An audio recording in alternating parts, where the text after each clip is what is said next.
You know that moment when someone texts, "Wanna go out tonight?" and you look around your room, your bed, your chair, the exact temperature you like. Your brain doesn't scream yes or no. It quietly whispers, "Why would I leave this?" Maybe you even start negotiating. "I'll go if it's close. I'll go, but only for an hour. I'll go unless literally anything interrupts this plan." And the funny thing is, it's not that you're miserable. You're not lonely. You're not bored. You're not even tired. You're just perfectly fine staying home. If that sounds familiar, or if you know someone who always seems happiest canceling plans, there's more going on here than laziness, introversion, or getting old. There's a psychology behind why some people genuinely prefer staying home, and it's quieter, deeper, and more interesting than most people realize. Because for some people, home isn't an absence of life, it's where life finally makes sense. Let's talk about what's really happening. There's one type of home lover who doesn't even notice how much effort the outside world takes until they step into it. Picture this. You walk into a busy cafe, chairs scraping, someone laughing too loud, music you didn't choose, conversations overlapping like radio stations you can't turn off. Nothing is wrong exactly, but within minutes, your shoulders rise, your breath gets shallow, your thoughts scatter. You sit down and think, why do I already want to leave? People like this aren't antisocial.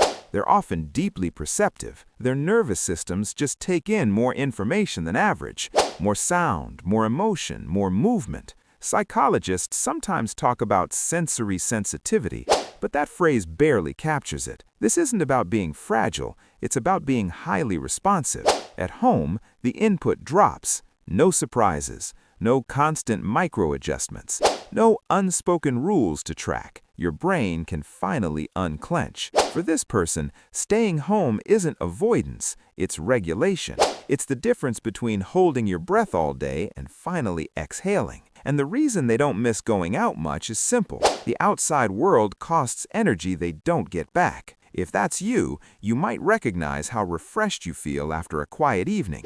Not because nothing happened, but because nothing demanded you. Then there's another kind of person who loves staying home for a very different reason. This one doesn't hate stimulation, they hate performance. Think about how many invisible roles you play when you go out. You're on, you're responding at the right speed, laughing at the right moments, reacting in socially acceptable ways, monitoring how much space you're taking up. Even if you enjoy people, part of you is always managing perception. Now, imagine being at home. No audience, no tone policing yourself, no pressure to be interesting, agreeable, upbeat, or easy to read. For this person, home is the only place where their personality doesn't have to translate itself for others. Psychologically, this often shows up in people who are thoughtful, internally complex, or emotionally nuanced. Their inner world is rich, sometimes richer than what can comfortably fit into casual social settings. So being out can feel like compressing yourself into a smaller version that fits the room. At home, you expand again. If you've ever felt relief the moment plans were canceled, not because you dislike the people, but because you no longer have to be perceived, this might be your type. Then there's a subtler profile, one that often surprises people. Some people prefer staying home not because they dislike the world, but because they've learned not to expect much from it. These are often people who grew up adapting early, reading moods, managing environments, being the calm one, the capable one, the one who doesn't need much.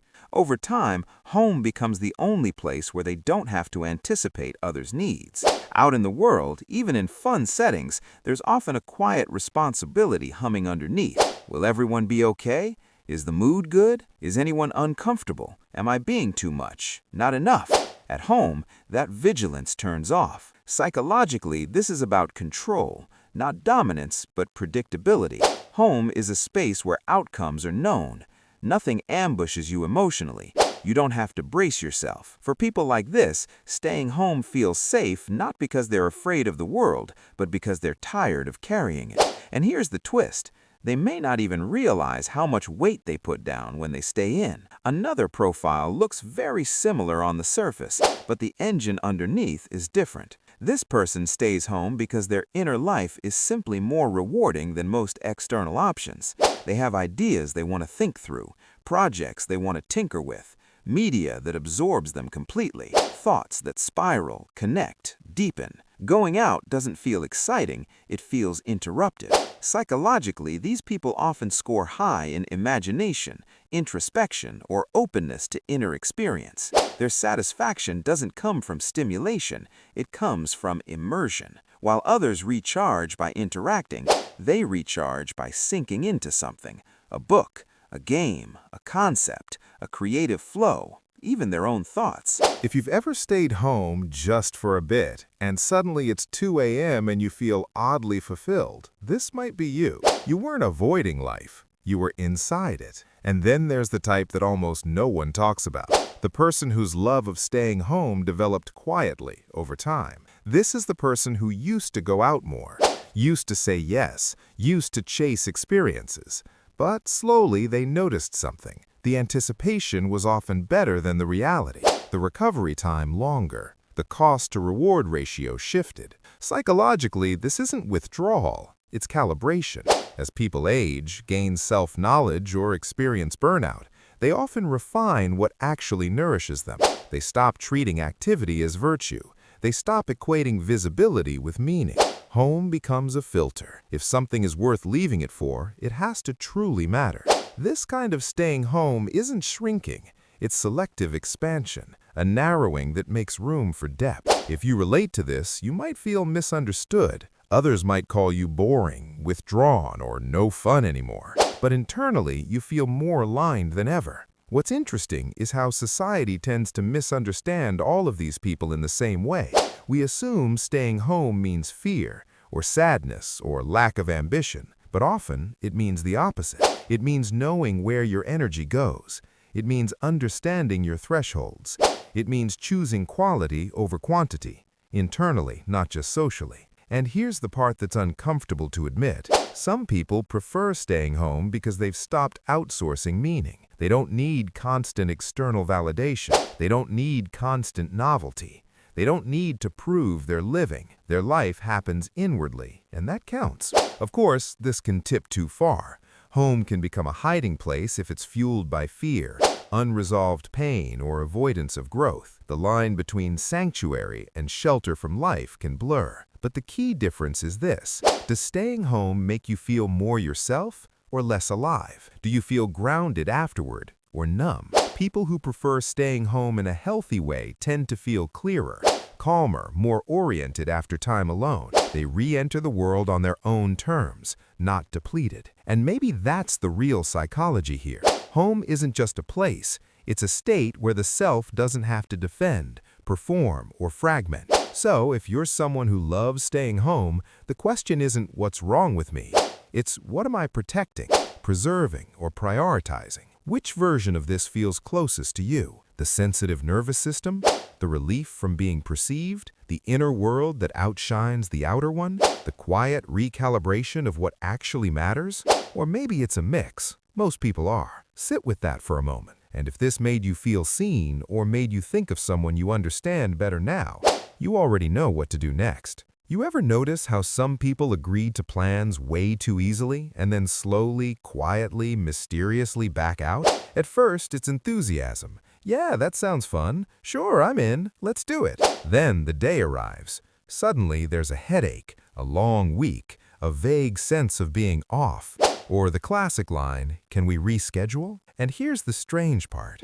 When they cancel plans, they don't feel guilty. They feel relief. If that's you, or if someone in your life does this so often it's practically a personality trait, there's more happening here than flakiness or poor planning. Because people who cancel plans last minute usually aren't careless with others.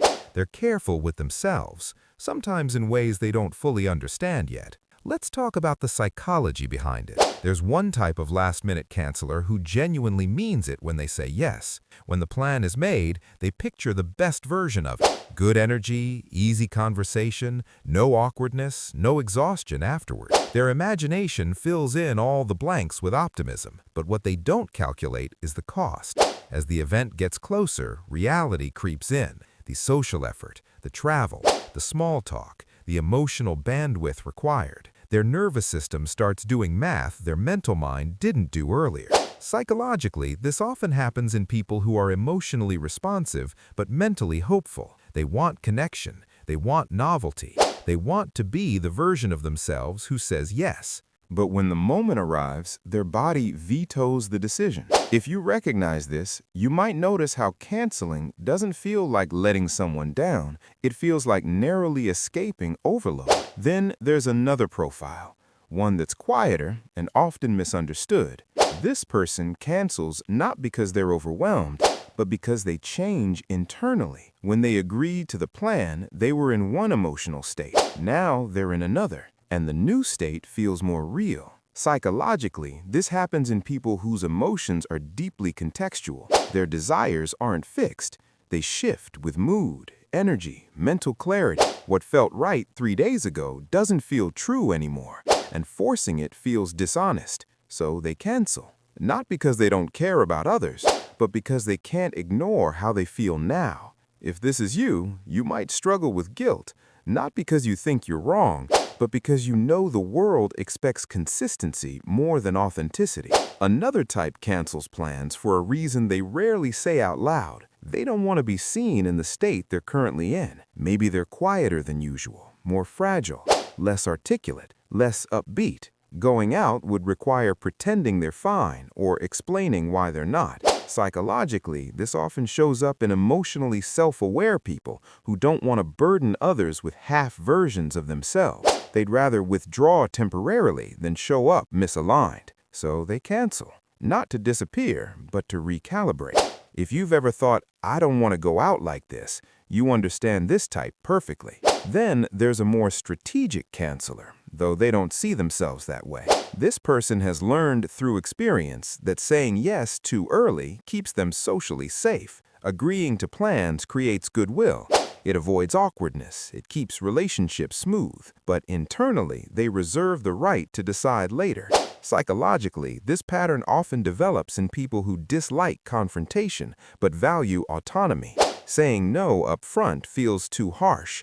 Canceling later feels softer, even if it causes friction. Ironically, this often backfires. The person isn't trying to be unreliable, they're trying to avoid discomfort. But the delayed honesty creates more of it. If this resonates, you might notice how you promise future energy you're not sure you'll actually have. And then there's the most misunderstood type of all, the person who cancels plans because solitude has become their baseline. They don't experience staying in as a loss, they experience it as restoration. So when the day arrives, they compare two futures. One involves effort, adjustment, recovery time. The other involves peace, control, and familiarity. The choice feels obvious. Psychologically, this often happens after burnout, emotional overload, or periods of intense social demand. The nervous system recalibrates, and what once felt exciting now feels expensive. This isn't regression, it's adaptation. But from the outside, it looks like withdrawal. Here's the uncomfortable truth. People who cancel plans last minute are often listening to signals others ignore: fatigue, overstimulation, emotional mismatch, internal resistance. The problem isn't that they cancel, it's that they often don't understand why. So the pattern repeats. And when patterns repeat without explanation, they get mislabeled: lazy, unreliable, selfish, flaky. But in many cases, these people aren't avoiding others. They're avoiding versions of themselves they don't want to perform anymore. Of course, there's a line. If canceling plans shrinks your world instead of protecting it, if it's driven by fear rather than clarity, if relief turns into isolation, that's not self-awareness, that's avoidance. The difference is subtle, but crucial. After canceling, do you feel lighter or lonelier? More grounded or more disconnected? People who cancel for healthy reasons tend to re-emerge with intention. They don't disappear forever. They choose more carefully next time. And maybe that's the deeper psychology here. Canceling plans isn't always saying no to others. Sometimes it's saying yes to your limits. So if this sounds like you, the question isn't why can't I just follow through? It's what am I learning about my energy, my needs, and my timing? Which version of this did you recognize? The hopeful yes-sayer? The emotionally shifting self? The quiet recalibrator? The solitude first chooser? Or maybe, like most people, you saw pieces of yourself in more than one. Sit with that. And if this made you feel understood instead of judged, you're exactly where you're supposed to be.